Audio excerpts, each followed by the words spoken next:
Welcome to the New Church Podcast.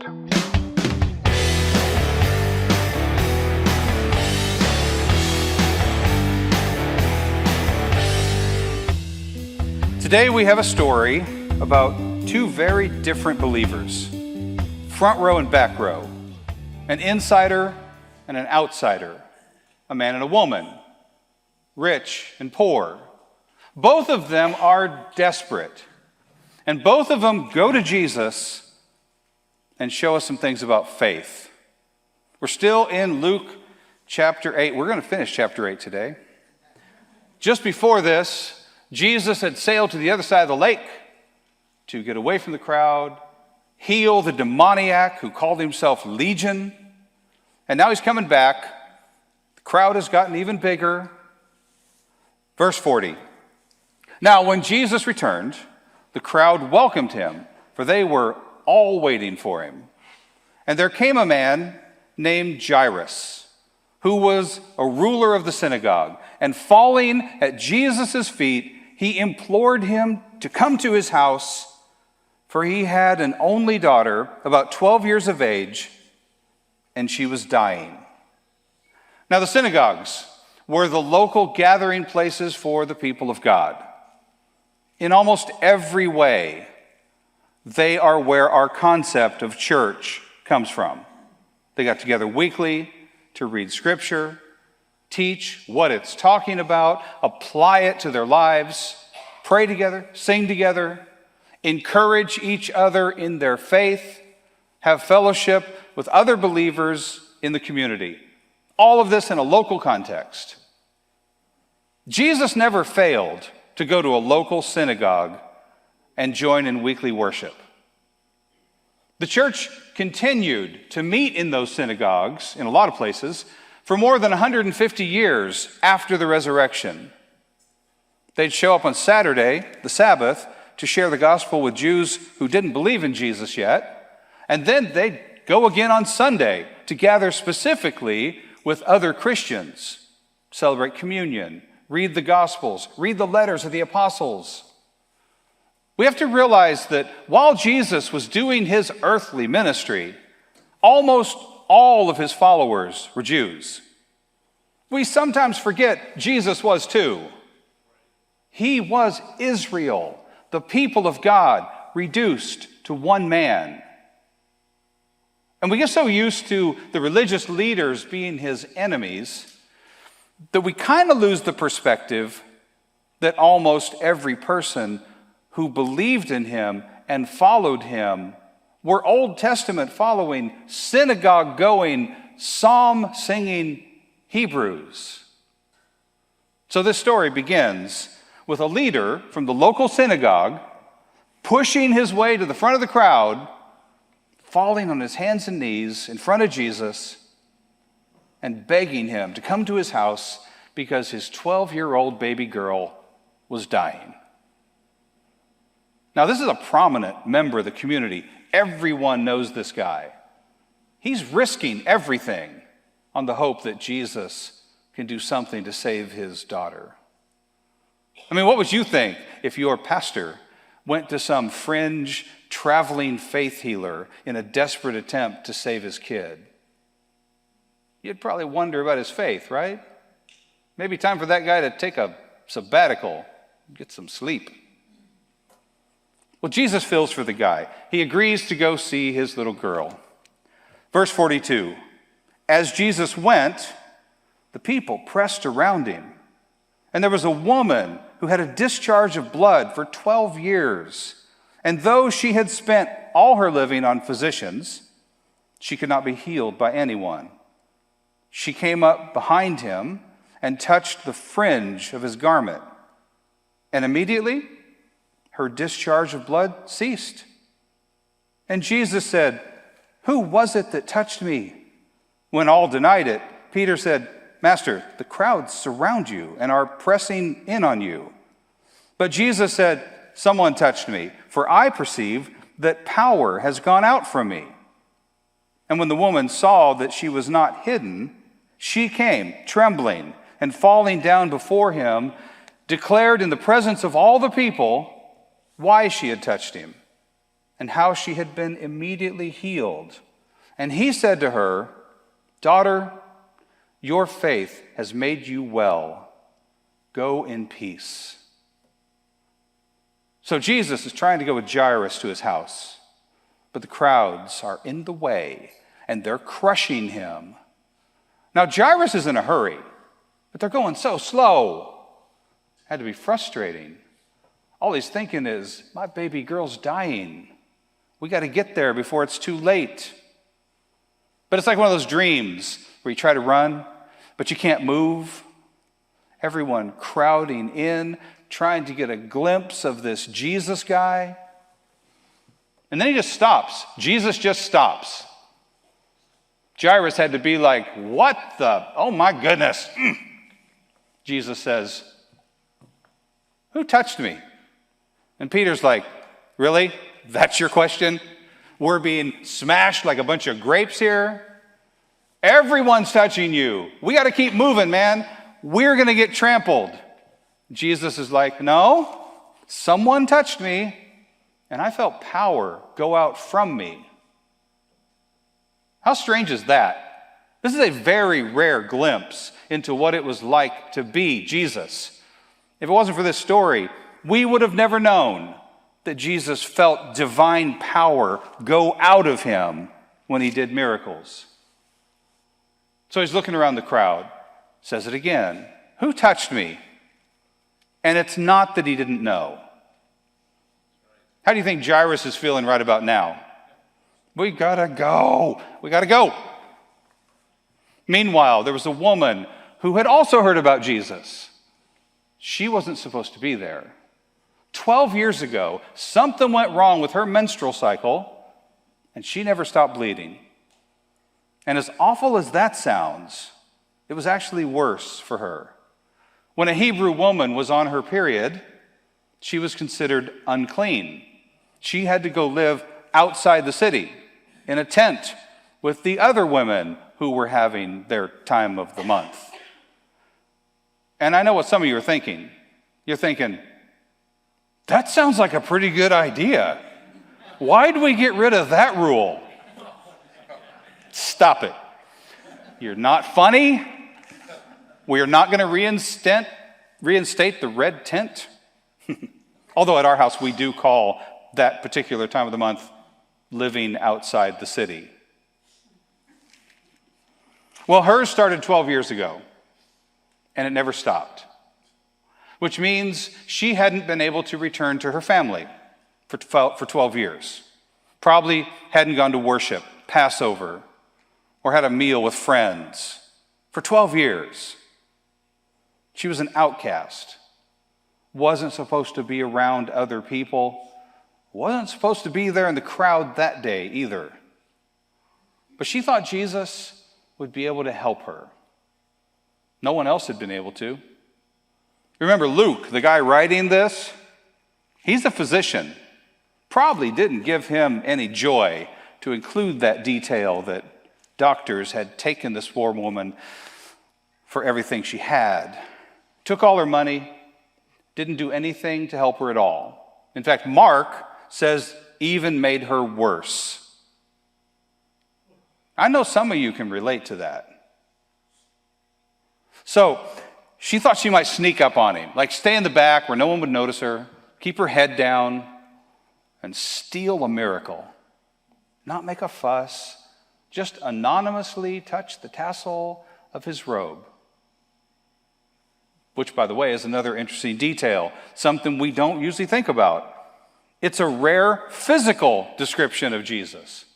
See, Jesus fulfilled every aspect of the Old Testament law, which means, as a Jewish man, he would have worn a shimla, a large square cloth worn as an outer robe with 4 blue tassels on the corners, like it requires in Deuteronomy.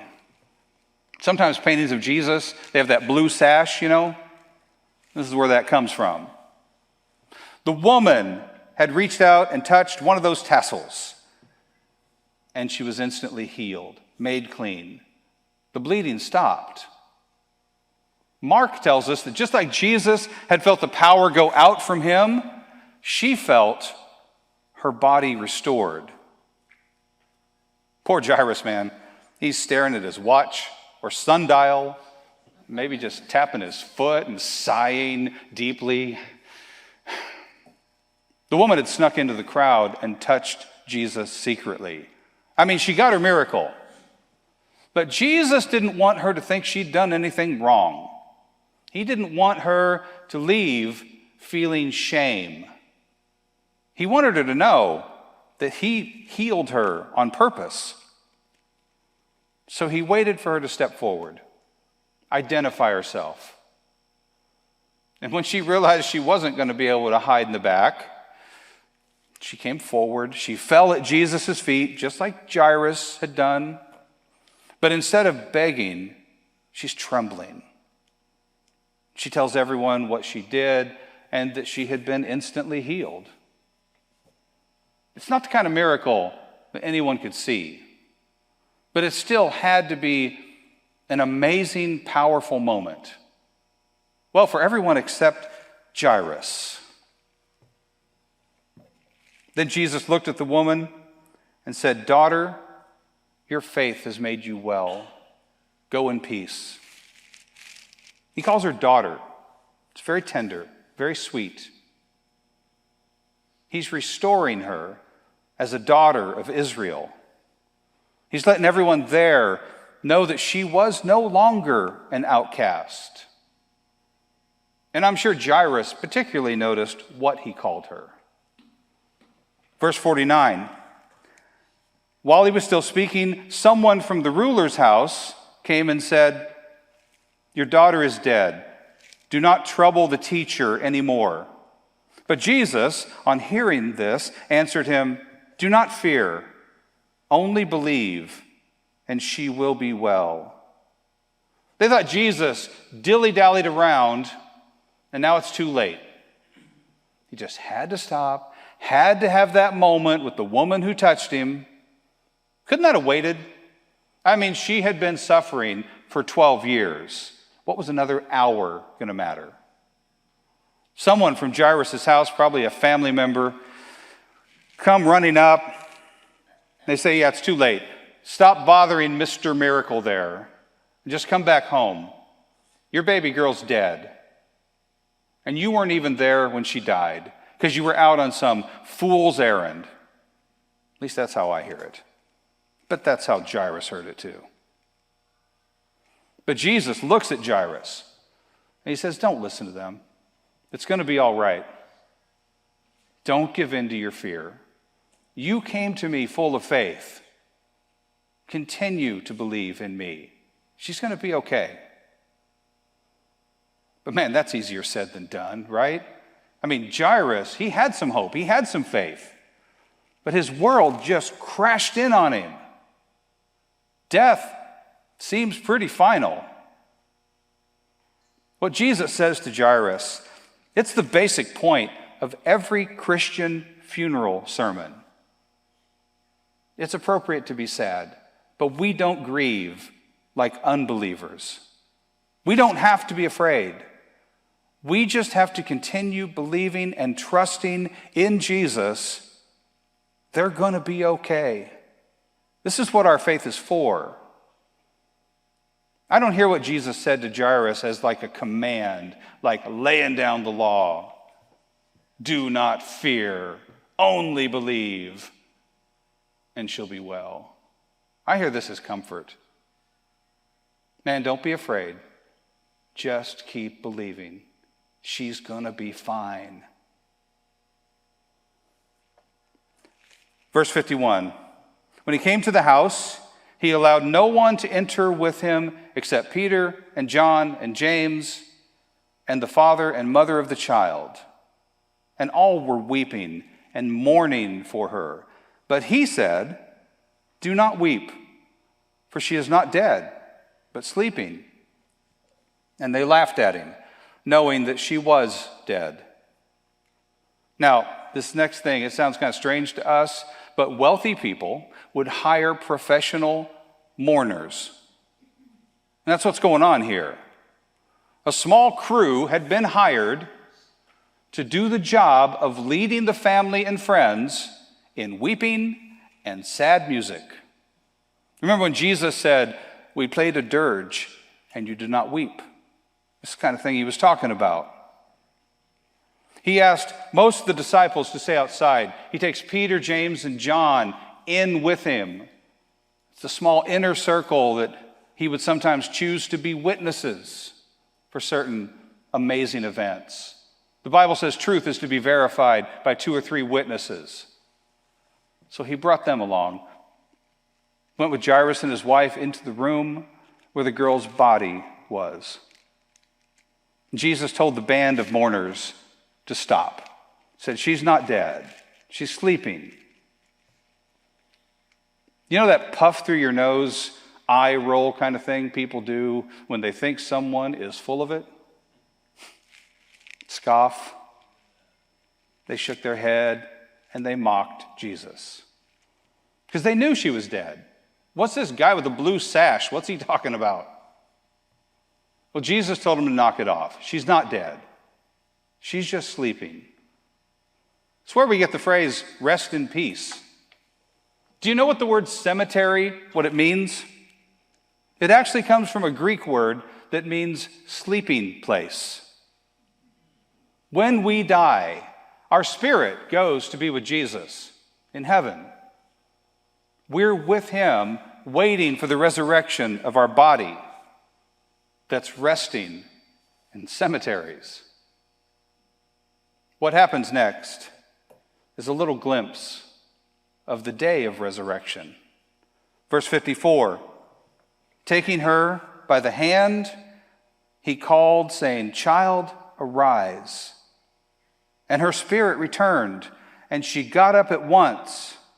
And he directed that something should be given her to eat. And her parents were amazed. But he charged them to tell no one what had happened. He took the little girl by the hand. It's a very tender moment, very sweet. He speaks to the dead girl, and he says, "Child, arise." Mark tells us exactly what he said in Aramaic.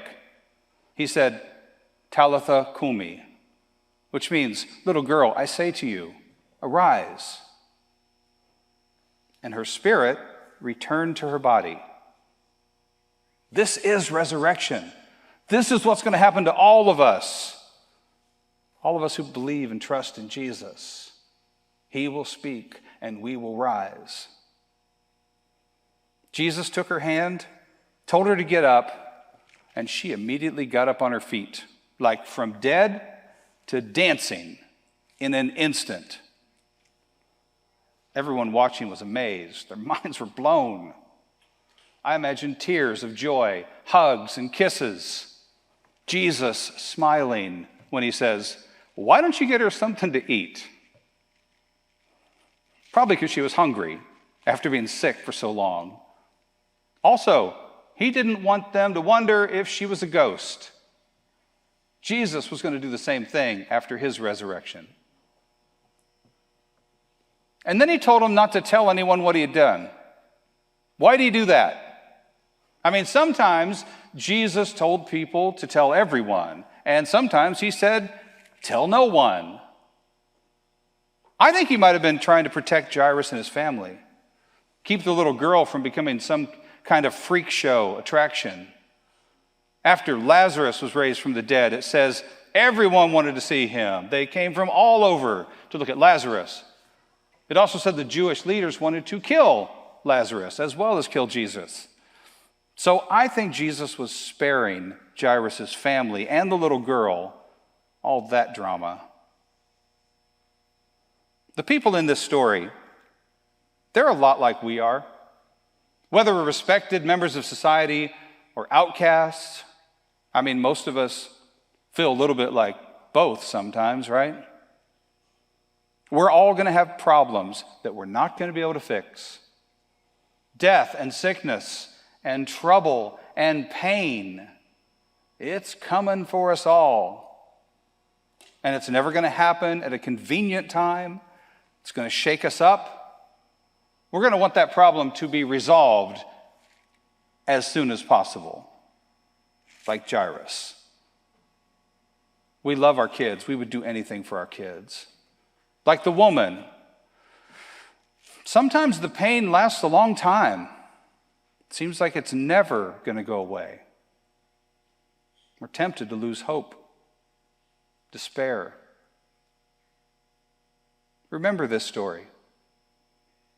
People who were at the end of their rope came to Jesus. They had faith in Jesus. Now, the synagogue leader, he already had faith in God.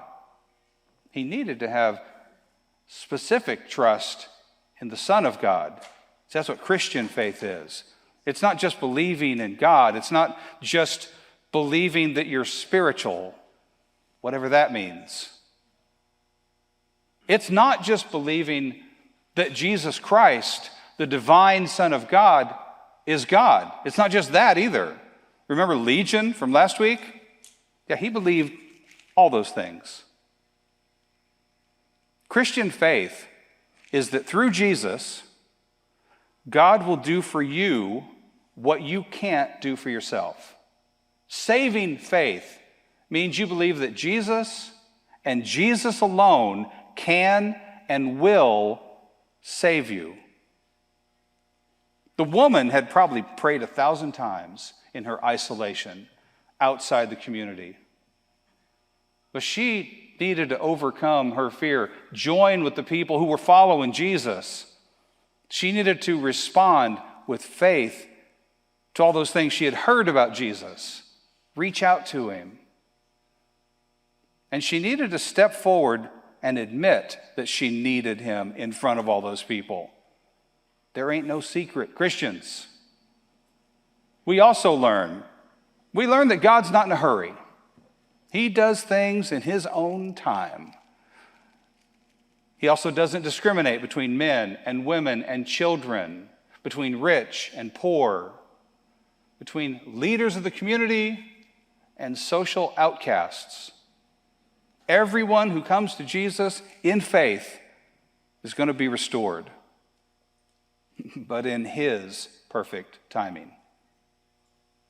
We learn that death, our greatest fear, it's called sleep by Jesus, which means you've got a reminder of the promise of your own resurrection every time you go to sleep at night and wake up in the morning.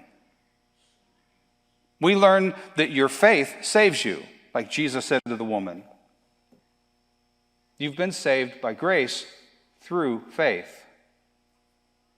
We learn that no matter what terrible things you might face in life, they're all just temporary, momentary afflictions. Your life is going somewhere better. Hold on. Don't be afraid. Keep your faith. Faith is essential. It's only by faith that you'll grasp the mystery that salvation, in all of its ramifications, only comes through Jesus. It's only by faith that you'll be able to go in peace through the pain and sorrow and disappointment of this life. It's the same thing Jesus said to Jairus. Do not fear, only believe, and she will be saved.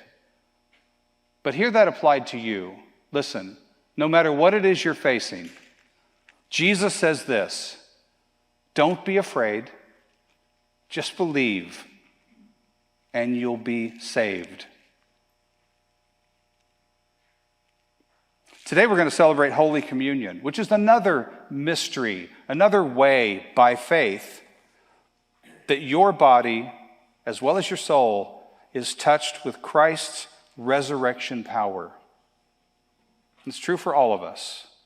Whether we're the one standing up here in front talking, or the person sitting in the back row hoping no one will notice them.